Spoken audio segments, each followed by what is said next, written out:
Hello all, I am Suparna Dev from DIMSR. Today, first of all, I would like to welcome you all in today's session, that is System Development Life Cycle. When we are talking about the system development life cycle, we have only one thing in our mind: how to develop the system. Then this system, in terms of computer language or in terms of IT, it is nothing but a system. It is nothing but software which we are building for the real life communication or for the real life part. We can say that system development life cycle is a systematic method for organization to successfully implement the change. A systematic strategy for large scale development project, or we can even say that it is a framework that describes the activities performed at each stage of the software development project. System development life cycle, it is a process by the software industry to design, develop and to test high quality software. It's, it aims to produce the quality software that meet to exceed customer expectations. So, Dennis Wigzom and Teagarden in 2009 defined SDLC is a process of understanding how the information system can support business needs by designing a system, building it and delivering it to the user. Now, what are the requirement of this system? How we are planning? What type of requirement analysis we are using for system development life cycle? The fundamental, the basic stage of the SDLC phases is nothing but planning and requirement analysis. Now, what is this planning and requirement analysis? In this stage, we are searching what are the requirement of the user, and according to that, we are planned the system design. The requirement analysis is the most important and fundamental stage of SDLC. It is performed by the senior members of the team with inputs from all stakeholders and domain experts. And planning for the quality assurance requirement and identification of the risk associated with the project is also done at this stage. After this stage, the second phase is defining requirement. Once the requirement analysis is done, the next step is to clarify, define and document the software requirement and get them approved from the project stakeholders. Now, how to do the how to require this specification? There is one term, that is SRS, that is software requirement specification. This software requirement specification is nothing but it is a document which consists of all product requirement and designed and developed during the project life cycle. Third part is designing the software.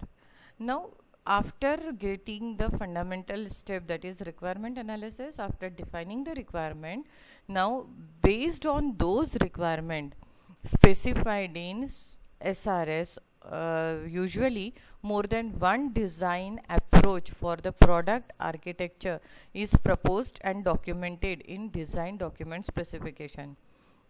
And this design document specification is reviewed by all the stakeholders and based on various parameters as risk management, design modularity, budget, time constraint. The best design approach is all selected by the software.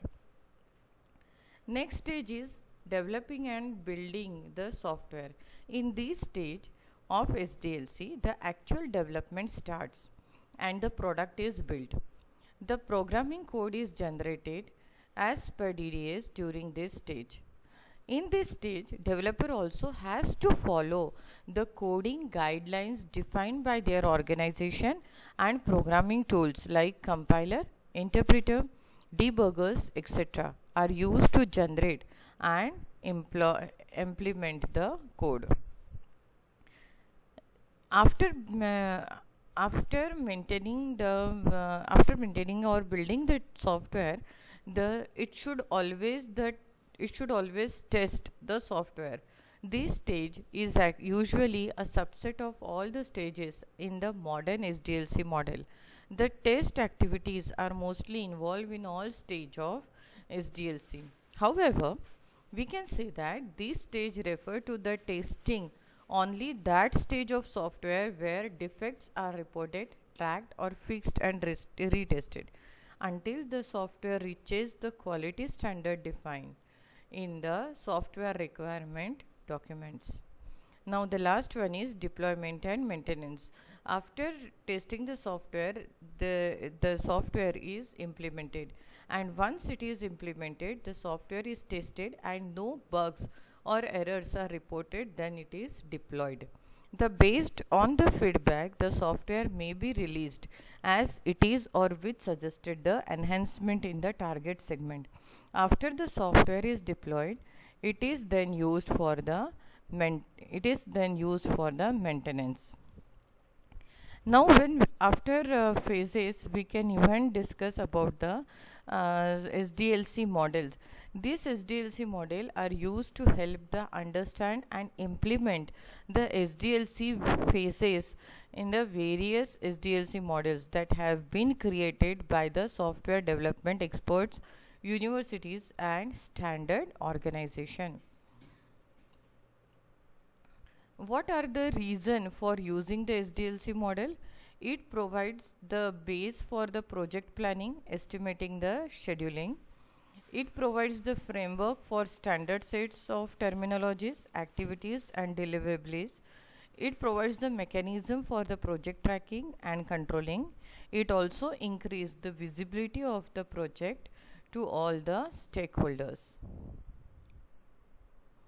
Now, when we are talking about the planning, the system has to do the systematic planning, do the feasibility study and look at the option, do a project plan, review the project request, prioritize the project request, allocate the resources and identify the project development team.